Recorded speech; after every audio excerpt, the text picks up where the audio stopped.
you so Good. much. I'm good. And you? I'm very well, thank you. How is Nigeria today? Nigeria I'm is calm. good.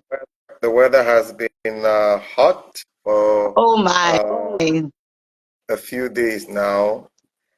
After the Hamatan from December into January, we're having a little bit hot now, but heat wave, as we want to describe it, practically you have to pour yourself water over and over again. But aside that, we're good.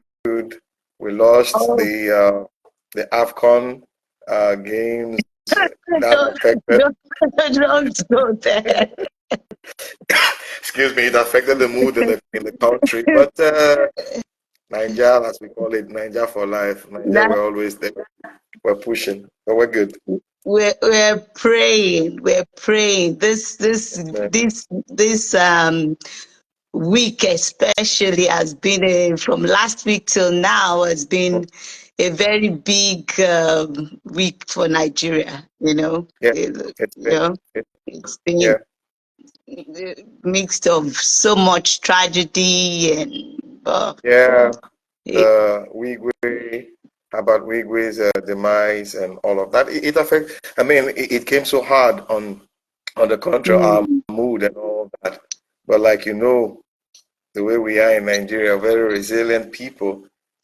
We kind of, by His grace, bounce back in so many things. But I'm grateful to God. it, It's been an amazing time in this country, I must say. Honestly, it's been an amazing time. I, I, you can say that again. What I've been doing is praying. And also, I love that you brought out that a lot of people going through. I was thinking about people that are close to that guy, about Igwe, especially his colleagues in that category, Yeah. praying that. It- it- we were Mm, talking about, well, I and a colleague of mine in the office, we were talking about him almost a week ago, exactly a week to the day we're just talking and he popped up and we wow. were just talking about him because he's from the south, as in Rivers end of the country. So we're just Mm, citing some cases and he popped up and we just went on talking about him on and on, not knowing that you know, something like this would happen.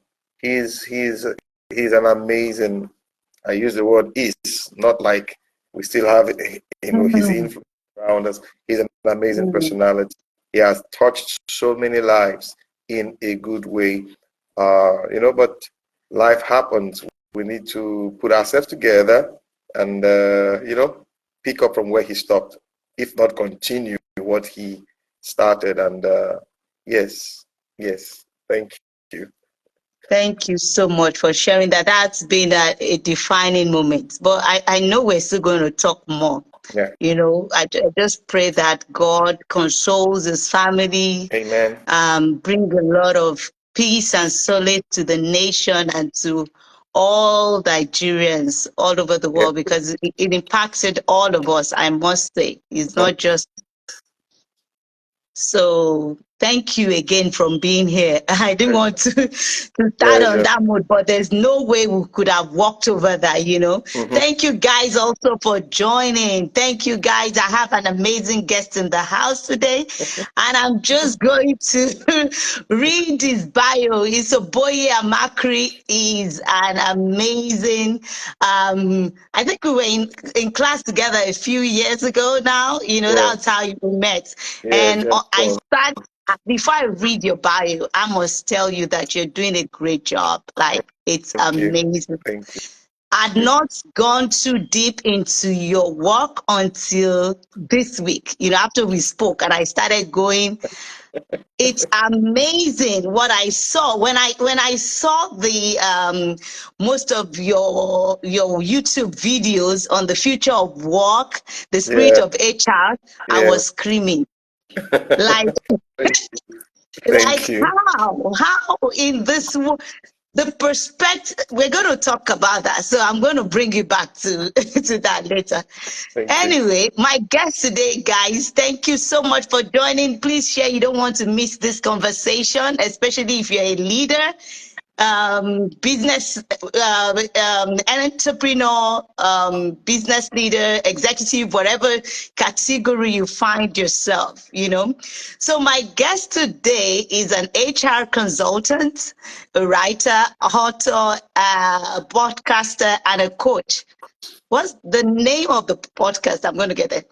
He provides support to HR activists. He runs a coaching program called Script to Stage. I love that. And where he coach individuals that are interested in getting their book ideas, content related to materials from abstract to reality. Mm-hmm. Yeah, he's reached some thing just pop up to my on my and the name of your podcast, I'm not seeing it here. The What's word, the name? Can you please share that? the Word Cafe podcast. Yes, the Word Cafe. How can I forget that? The Word Cafe. Yeah. Please help me welcome Mr. Isoboye Amachree. I don't know. Thank you for joining me today. The subject and the matter has been um, so dear to my heart. I have so much passion for work-life balance, you know, and both the door to work-life balance swing two ways. You have the organization and you have the individual door. The idea, but I feel the concept has been misconstrued a lot of times. You know, currently people are not really giving it the feel, or they don't really understand what it means to depth. A lot of people believe that it's like a balance between juggling your life, how you manage your life and work, maybe giving both a certain amount of time, you know, which I think is not possible. And that's why a lot of people felt that work-life balance is a myth. Some believe that it is not possible, and you have all of these uh, beliefs around it, you know. But I believe that life is real, Yes. and we exist because even though God created us, you know, the first man he created, God puts him in the garden, gave him a job, but he still felt that Adam was not, he was not, what's the word I wanted to use? He felt that Adam didn't have enough. Adam wasn't He enough. needed a companion, you Yeah. know. He felt that there was still more. There was still a lot missing about him. And that brought to mind the concept of the fact that human beings are we're not created in isolation. We are created for companion.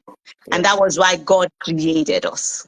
So we were not meant to be alone, to live alone. So my core course has been the driving force of the fact that drawing the line between both, that work and life. In the world we are, it's been like that, you know, that men are driven by money, we're driven by money, driven by material things that we can get. We're more work focused, just in the name of, in the space of owning, getting, being, and using life as an addendum to that. So I just want you to talk into your, so the question I have for you, the number one question, what should be are we existing, is our main existence based solely on work, or why am I saying the question right? Do you get what I'm saying? That's I get what it. I'm saying. Yes. You're trying to your question is, if I understand it correctly, is were we created for work? Were we created for work? Yes. Okay. Well, you began the conversation with going back to the beginning, Right. as in the first man, Adam. When God created him and put him in the garden, what was the instruction? Tend. He should tend it. That's more or less work. So work. Human life, from where I see it, is expressed on the scale of time. When our lives are expressed on the scale of time, and it doesn't just end there. We are defined by work. We were made to work, and that work is to give pleasure to our Creator. Before I came on, I was like, okay, the principle of work, if you look at it very well, we didn't originate. Man did not originate. It was God. How? If you look at the creation story, that's work. The creation story, that's work.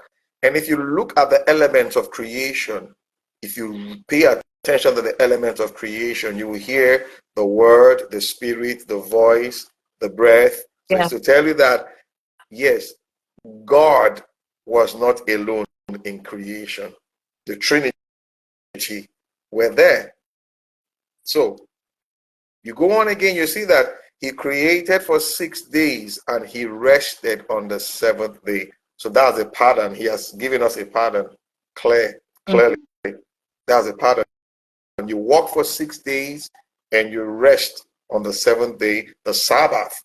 Then the cycle continues again. So it goes like that, on and on. And each cycle of creation, you come to see new things. You're developing new to come to this, because he said, tend the garden. If I'm tending the garden, unto what am I tending it? To what end?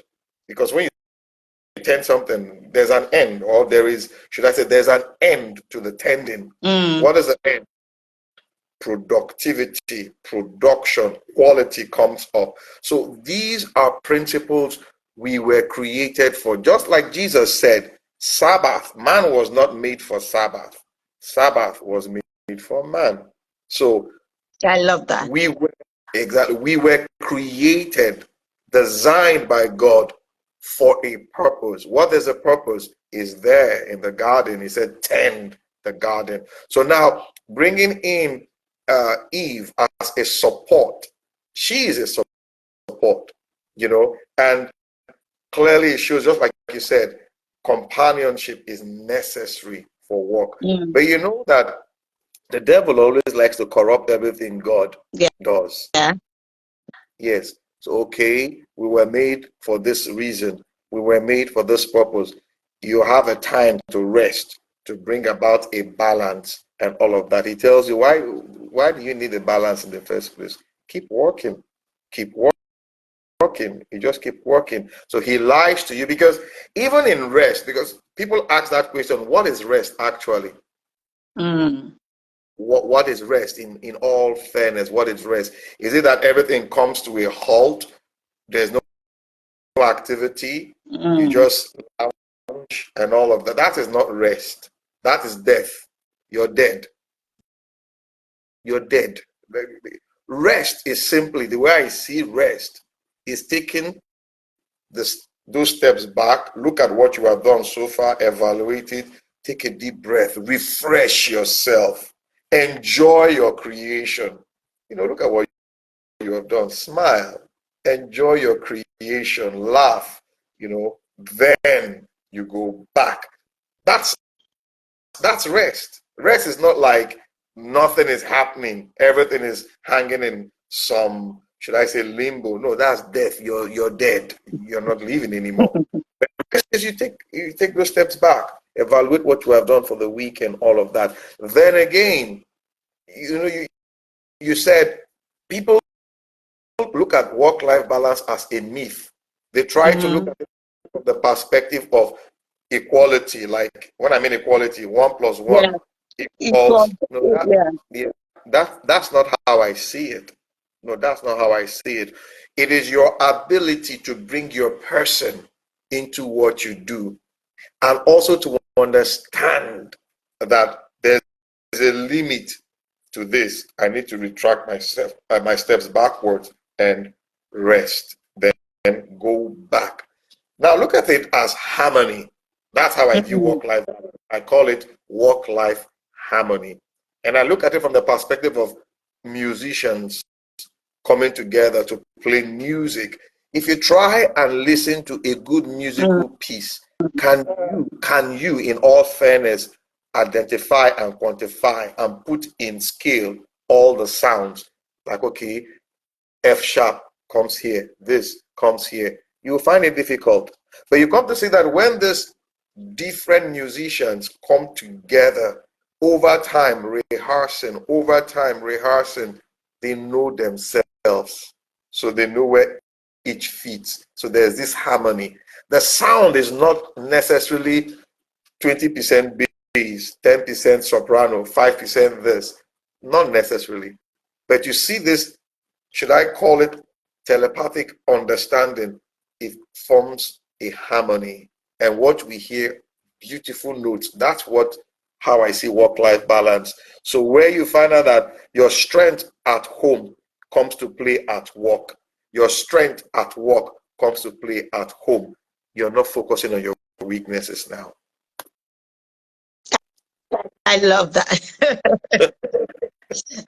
Thank you. I love that perspective. Yeah. That is so good. That is so, so good. But I want to take you back a little. Go ahead. And I'm thinking, I love the perspective of the fact that that you came from, with the fact that, especially when you're talking about the rest, the form of rest. Yeah. Rest is acknowledging what you have done. I Yeah. love that so much. And acknowledging, appreciating it, and also patting yourself on the back, for That's for a job well well done, and done. just relax, take it in, and in the midst of that, and I'm wondering, can we quantify how long we need to constantly spend? So I love that concept, because it shows to me that it's possible to inculcate rest on a bi-hourly or basis, as you're walking, or you walk every, depending on what your strength is, Exactly. just revive, re-energize, then come back, refresh, and continue. Exactly. And as we focus on that, we also want to know that there's a time for a big break from that, when the major rest comes in. So I love that concept. Thank you for sharing. But my follow-up question would be, where does value, having a good work ethics, and value for self, value for others, where Yeah. does that come into that? How does that play out?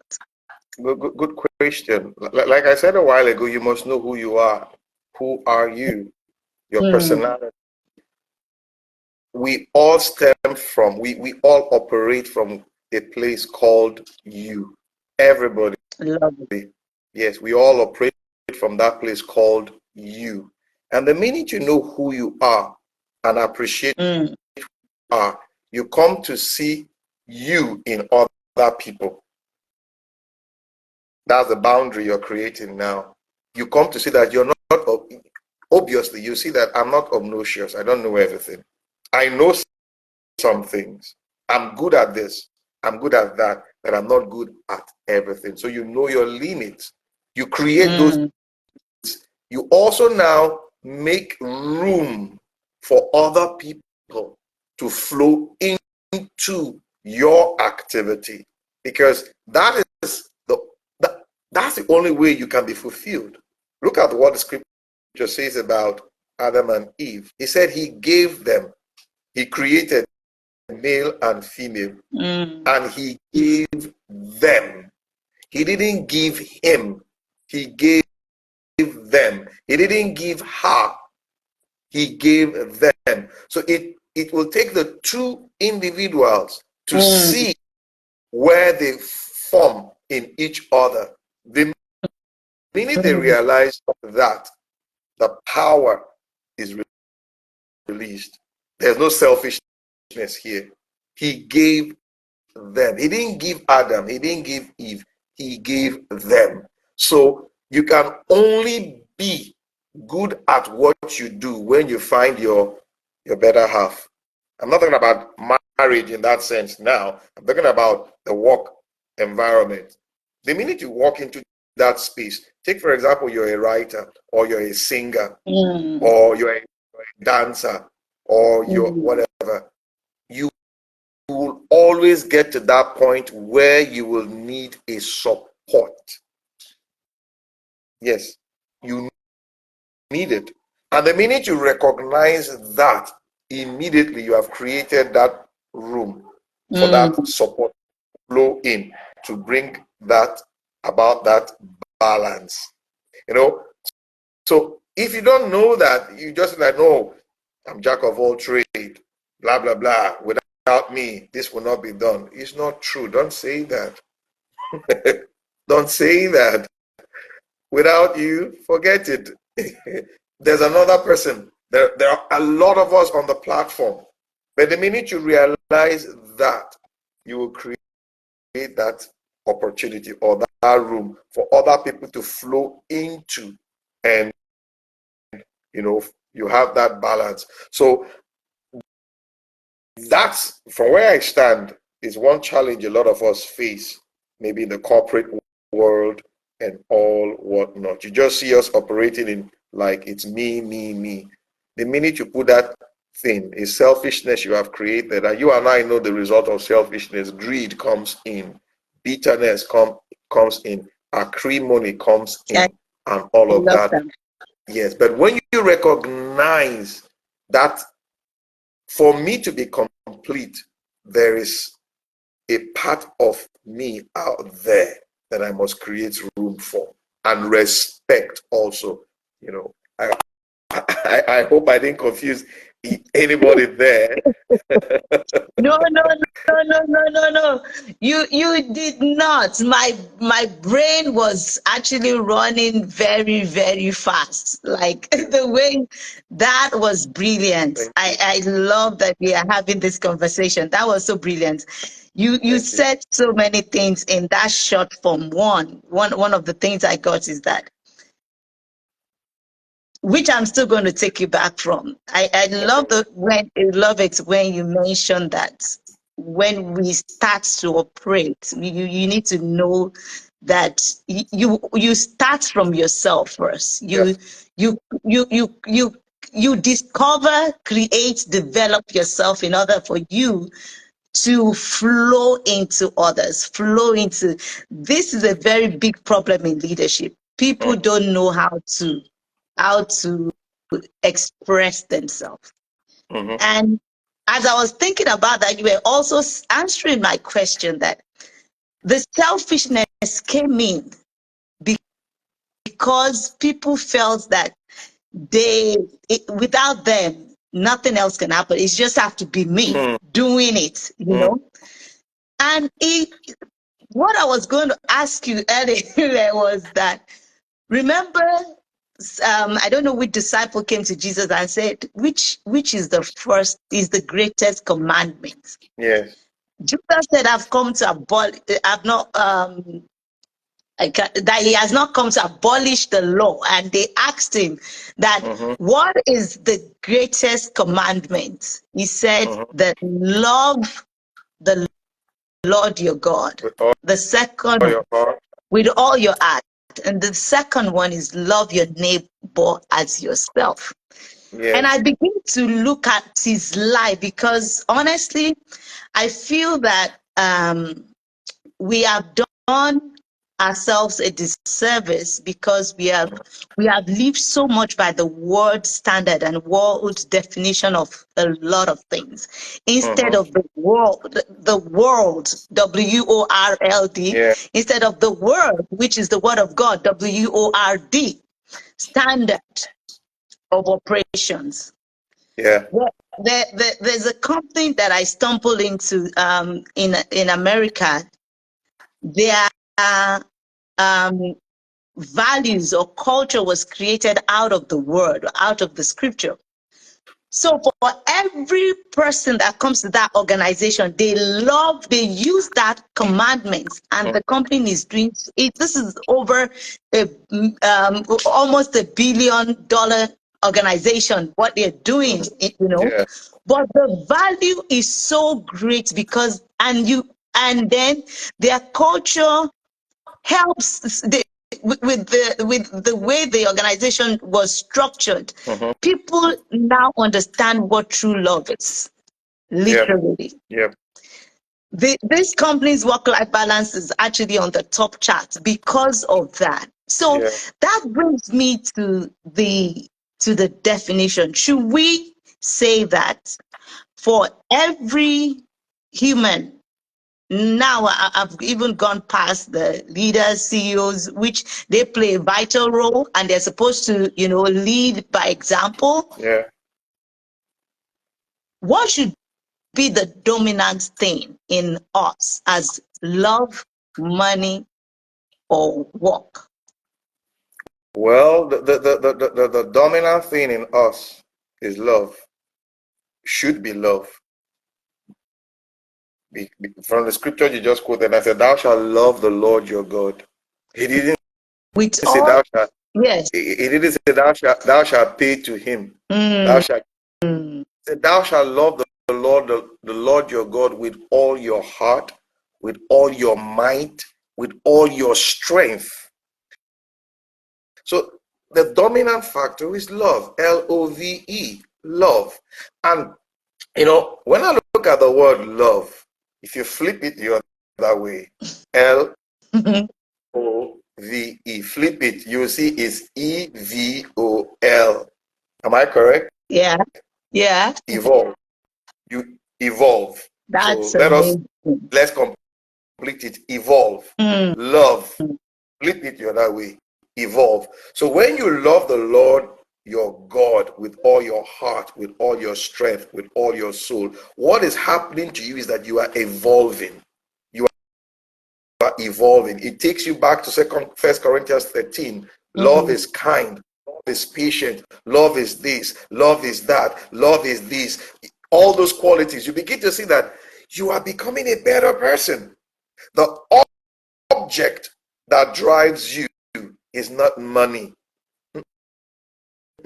The image you have every day before you is God. So you are evolving to look like God, to look like Him. So love actually evolves. It brings about evolution. So when you replace that object with money, you become a monster. You're driven. That's why I said the love of money is the root of all evil. You become a monster. All you see is just money. We're not making profit. We're not doing this. We're not doing that. And it's like, hello. wow, that's amazing. You have left out. You have left out the object. You Mm, have totally. And the truth is, the minute we love what we do, the best comes out. The best flows out. Love is God, and God is love. So when we love God and we love Him, we begin to see that everything around us, our work system, our pattern, everything, is just changing. We're becoming better people. We're giving value. But when we now juxtapose that, take away love and bring in money and work and blah, blah, blah, before you know it, we're all monsters. Everybody's just so agitated, aggressive I love, everywhere and love. all that. So that's how I see it. That's how I see it. That is so good. I wanted you to be the one to say it so that they won't come for me. But I love how you presented it. Love is literally evolving. You're becoming like God. Yeah. And I think that is what is missing in our world, our days, in our home, Mm. because people are too selfish. Yes. They're not obeying the commandment, which is love God and then love your neighbor as yourself. And when we Mm-hmm. bring love, one of my friends said the other day that if a company is dying, introduce love to it. Yes.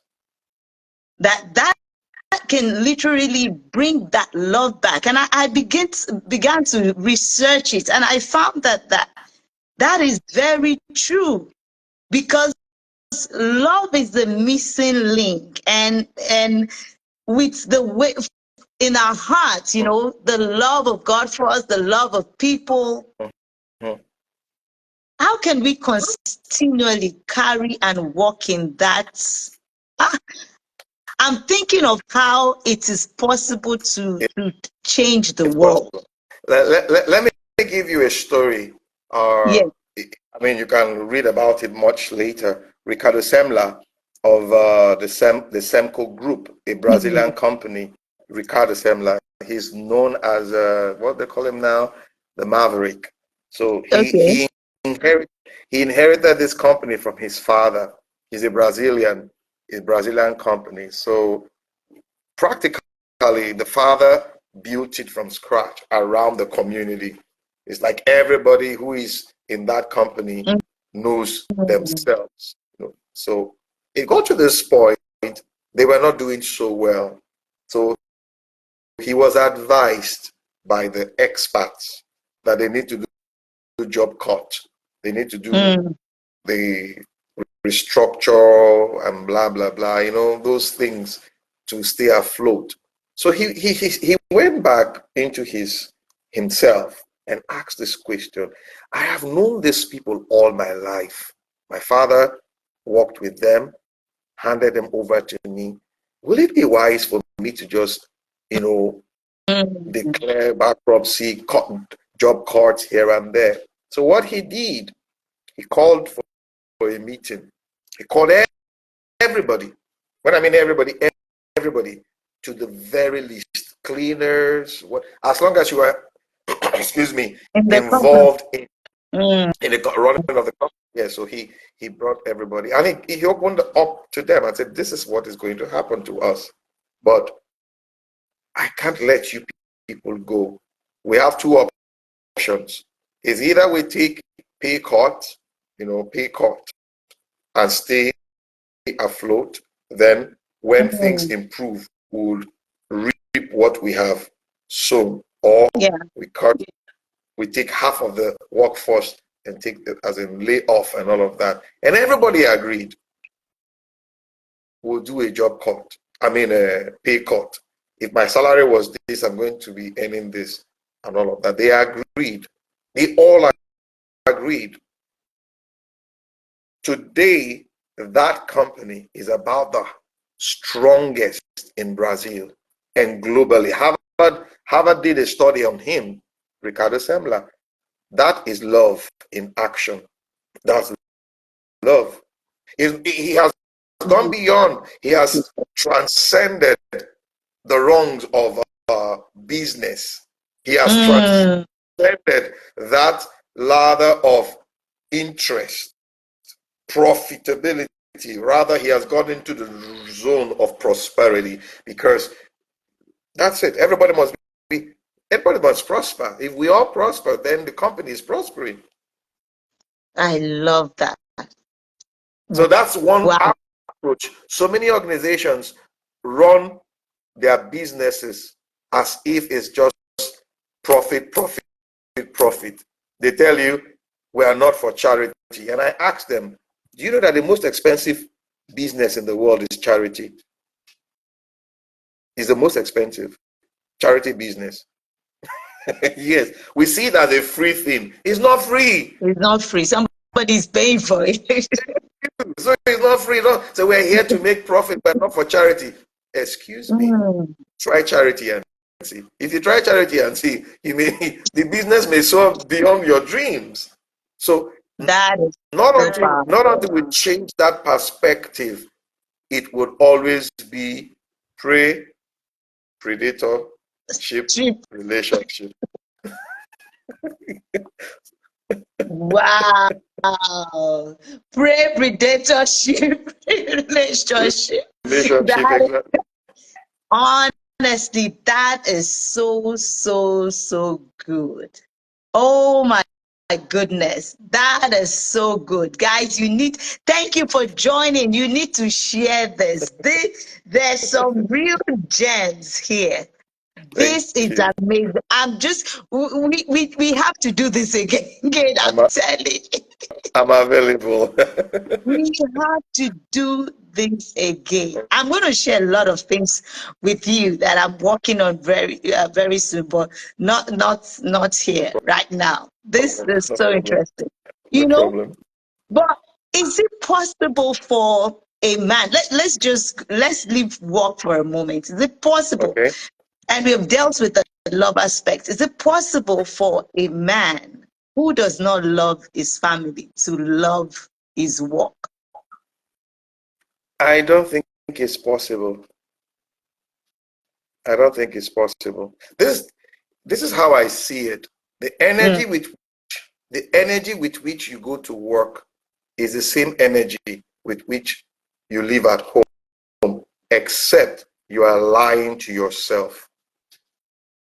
And it's all about time. Yes, it's all about time. Oh Lies. my Yes, goodness.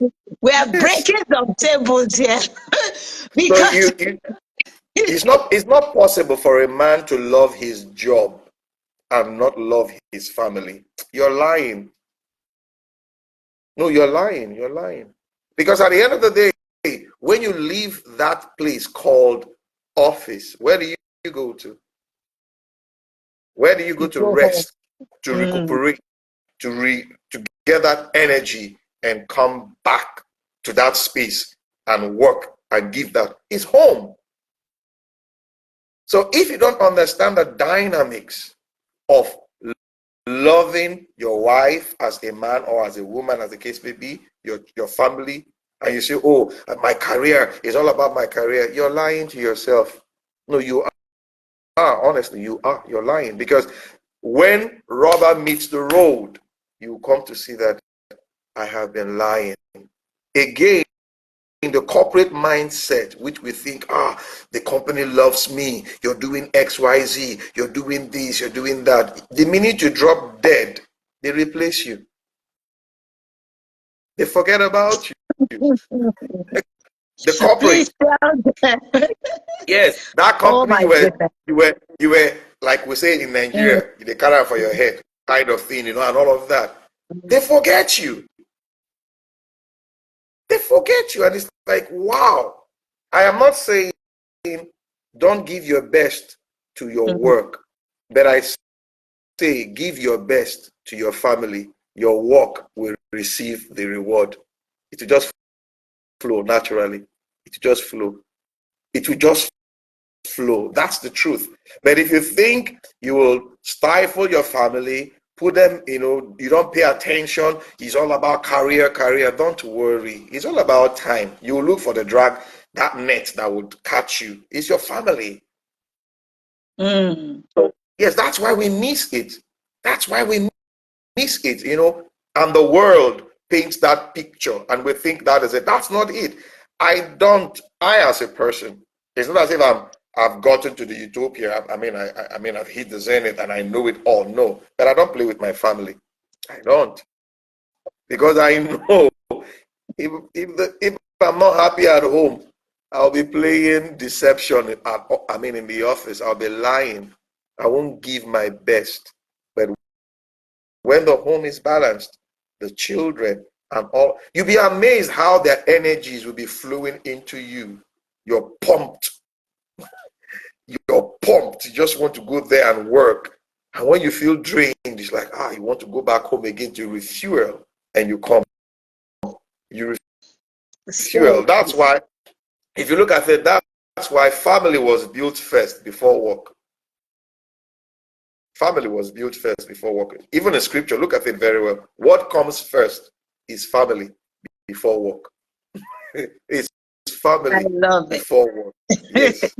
You are preaching my gospel. I love I Thank I you. I love it. I Yeah. love it. This is so good. I just pray that people will listen to this and Mm, redefine, mm, mhm. begin to live the real you Yeah. themselves, live out of the most important things. In our world today, we have lost vast amount of creativity, Mm-hmm. problem solving ability, Mm-hmm. critical thinking skills. Thinking. Yes, because all of these things are attributed to our soft skills, can Yes. only come from that position of developing your soft skills, which are some of the things you're talking about and saying. You can only problem solve. With a I've seen several people done an interview for Mm, a job or gotten a job where mm-hmm. they have not had an experience, but they could relate their their relationship with their children, how they were able to literally lead the children or lead their family. Yeah. At some point, they were given the jobs. Yeah. So there is no better. So that's just to piggyback on what you said Yeah. about that you just have to be from home for you to be able to Let, give let, more. let me give you an example. Before I came on, lately Mm, my daughter, my wife is a chef, as a professional chef. She's into that space. So yeah, the children learn from her and all that. So lately my daughter has been doing pancakes. She call it fluffy pancakes. The other day she called me to come and work with her in the kitchen, you know. So I said, okay, let me just oblige. So I went to work with her. love She, she, she took her mommy's what do you call it, cookbook. cookbook exactly, and was following step by step and all that. So before I came on today, same thing. Wow, She called me and I sat down there. So imagine now that kind of relationship. If you take it to the office, that is mentor, mentee, mentor relationship. love it. Yes, because I just sat down there. I was like, what do you want me to say? Daddy, I just want you to, watch, stay with me. Okay, mommy said, Mm, cook this. Okay, half cup of this, half cup of that. Daddy, please help me with this.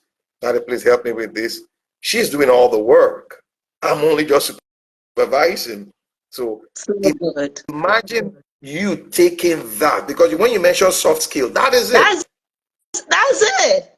So if somebody is coming to tell me Harvard, I have Harvard this, I have, sorry, good for you It's and all that. Excuse failing. me. Can you cook in the kitchen? You cannot. I don't think you can stay in our kitchen. Because you're going into a space. We need to create things. We need to work. But if you Mm, understand these basic things from the home front, you get me? From the home front, you learn team building, you learn collaboration, you learn delegation, you and learn supervision, this you is learn, so learn. beautiful. You're in the kitchen now. She's 8 years old. You are her dad. Definitely, you won't allow her to go and touch naked flame. So you will be the one. So the HSC aspect is all there. Okay, we're done. We clean up. No, you don't pile up. When you're done with this, you wash it immediately. You put it back. Everything goes into. So in less than 30 minutes, we are done with the processing. It's, Oh my wow. so where do you learn all of that from? You think Harvard will teach you that? I don't think so. No, I don't think so. Oh Yeah, I don't think my so. God.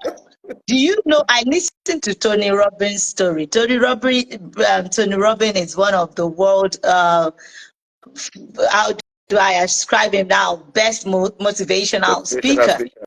We Yeah, know him. Yeah, he's a Robbins. transformational coach or whatever. Yeah.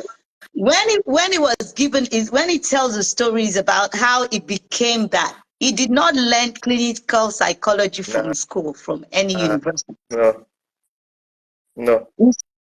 Said he learned therapy from being from watching his father and being there to be able to support his family, his mom in hard situation and his other siblings. And that was how he learned it firsthand.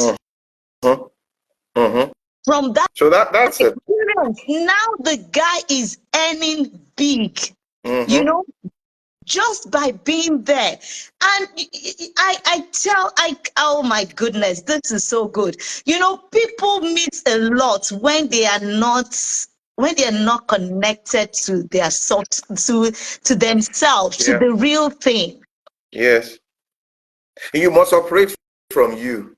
You must operate from you. And the scripture says that eternity is written in you. You. Everything you need to succeed is in you. And not until you connect with you, you cannot be you. And the world is looking for you. The world is looking for you. Do you? Yes. Earlier today, I was analyzing how people discover themselves, how you set yourself, how you find you. You know, when you have when you are looking for a top or a blouse to wear, and you have a pile of clothes, and you begin to swing out, pull those clothes out until you find the one you are looking for under. That's how you self-discover. Yeah, you don't wait. Huh?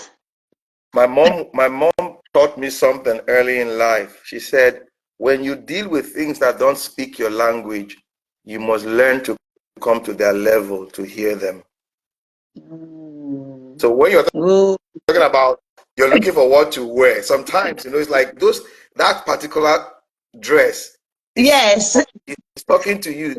Today is my turn. Take me. Take me. So when you come to that level, and you begin to goodness. You know, even in the scriptures, it says, out of your belly shall flow rivers of living waters. This is so good. It's not from outside, it's from you. It is from you. So you must quiet in yourself, humble yourself, drop to that level and hear, develop those skills. You hear, it's okay, fine. You begin to move.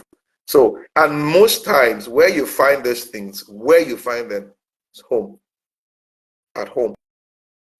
When you watch mommy and daddy relate, when you're relating with your siblings, when you're relating in the community, how you bring you into the community and your light begin to permeate and all of that. So that's the truth. But the world will not, schools won't teach you that. Harvard would not teach you that. Oxford will not teach you that. But your home is just waiting to teach you. This is so profound. This is this is so profound. I love it. I love it. I love that this is not filtered in any way.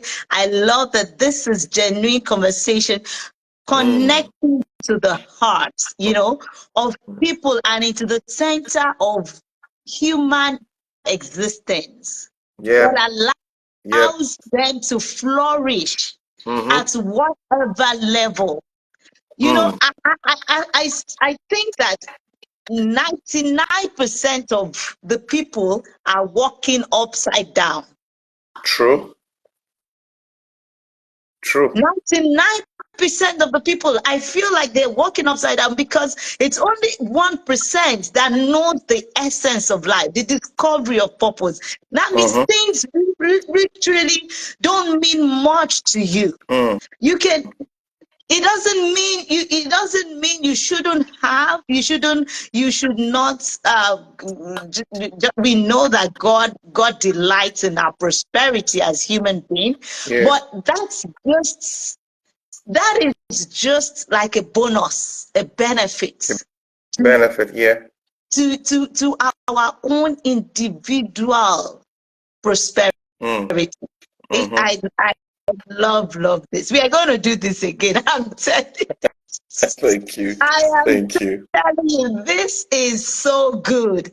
I am telling you, how can I want you to describe family, because a lot of people get family confused. They don't know if family consists of your wife, your husband, your children, or your mother, your father, and then your friend, family, then you have family friends in that place.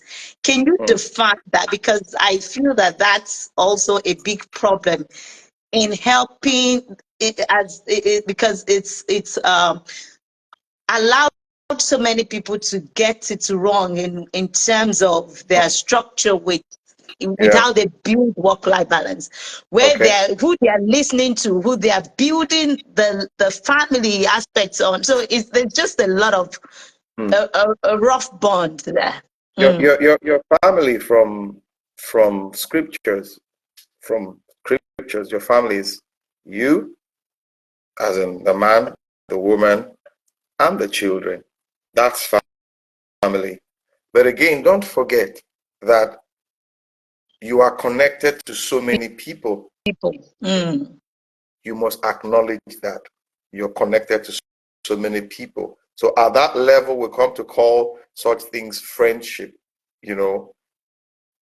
From Africa, we are more of the generalistic, communal kind of living, where your nuclear family cannot be dissociated from your extended family. Yeah. That's yes. We even have nuclear. Yes. So that in itself is a blessing, not necessarily a curse, but you must understand limits and boundaries. Understand that. This is where you stop. You're my mother. I listen to you, but you cannot tell me how to run my home. You taught me, didn't you? Yes. So why not allow me apply those things that you taught me, so that I would turn and tell people, my mom taught me, you'll be proud of it. But not as a full-grown man running my family. You come in without my permission to do things. No. I love it. I don't want us, because of time. I know your time is so precious. I appreciate that so much. But I want people to learn. Can you give an example? How do you deal with your let me tell you. I'll be practical. And relationship. Yes. Just bring everything. My mom. Yes, my mom. God bless her soul. She's translated. Something happened when I got married initially, and she wanted to come home, my house, and carry out what she feels and all of that. She came with my elder brother, and I told her, this is my house. Wow. This is my house. I love you, but that thing you want to carry out, I don't want it. You must follow my pattern. And when she was looking at me, I repeated what I just said earlier to her. You taught me how to pray, so this is my pattern. Wow. And she respected it. My elder brother, he's way my senior. He apologized. Wow. He apologized. I said, no, I respect you. I won't insult you. But you see this? Not in this space. So you don't have to fight. Let them see. Except you're not doing the right thing. Did you not teach me? You taught me how to be a son. You taught me how to be a man. You taught me how to be a lover. So why not allow me express it? And that's so good. It. And not for you to come in and run my home. And that's where a lot of us parents miss it. You want to go and run your child's home. No. Why should you do that? You should help your child not to run his home. Remember, he is an individual. She's an individual. He or she's operating from you. Help them discover themselves. We're all different. We're all different. That's so beautiful. That's so beautiful. Thank you, thank you, thank you for sharing that. That's so Bola. beautiful. Thank you, Thank Bola. you. Lastly, let me ask you this. For a lot of CEOs, Mm-hmm. executive, there's a story my pastor here told me about one of his friends. The guy is very, very rich. He goes to work with a helipad or helicopter that takes him to work, and it lands in his office to tell you the extent of wealth. And when this guy gets to his office, everybody is standing all over the place when the CEO walks in to the office. When he walks into the office, the scenario is like that, and then they pass him. So it's coming up with its first look. He's looking so serious. You know how most CEOs are almost unapproachable most of the time because of that Mm-hmm. level. He now said that once he's done from that workplace and he's headed back home in the same aircraft that brought him, and his wife just hear the sound and knows that her husband is here. She goes to the door, takes the baby, and just puts it like throw the baby at him from the door. And the guy will start will start cleaning diaper, washing the sheets. You know, abroad you can, even when you have people still like their, if you can afford to get a help, Mm-hmm. people like their privacy. And Yeah. beyond that, having that involvement in your child's life is, it's you It's can you key. can you can outsource it to Yeah. anybody. So Yeah. that's just it. So you imagine that kind of a scenario, and his thoughts that day was like, when you serve, when you come home, you forget yourself, like you're a totally different person. Yes. Yes. So It's my question is, how but I know that in Africa this is not so. And no. this I beg to differ. We have some people. I know of some people. I know of some really, people. that's Yes. interesting. It still goes down to it still goes down to the you question. Who are you? Mm, love You're it. just you're just a CEO, a mere CEO, an ordinary CEO. The the, off, Mm, the office of a father and a husband is far more powerful than a CEO. Do you know why? oh, A CEO can be replaced. A father cannot be cannot replaced. be A replaced. husband cannot be I replaced. love that. So when you see from that Mm, perspective, you will be humble. You will only go to do your function in that office as this is my job. But when you go home, this is my responsibility. Not until you see it from that perspective, then you will be full of ego and you just carry mm. all this stupid air around you. You're the CEO. If you drop dead now, we'll replace you. But at home, we can't replace you. So So when profound.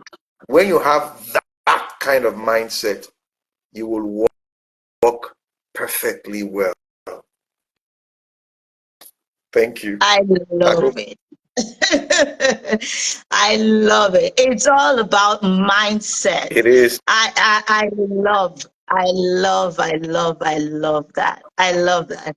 And I believe that people need to get, a lot of people still have problems identifying and discovering themselves in a Yes. way. And that's why, thank God that God is raising coaches around to help you identify yourself, so that you can Mm-hmm. get there fast Yeah. enough, Yeah. you know. Yeah. I want to appreciate you for your time that you have given. Thank you. I promise it's not going to be more than an hour, but this has been so worth it, so valuable. Guys, thank you also for joining. I really appreciate you. And definitely, we have to talk. The next one is going to be about HR. Fine for me. Fine for me. Thank you so much. Oh, Thank you so much. So glad to have you. My all love right. to the family, and we'll talk later. Okay. Thank you for having. Bye. Bye. Bye.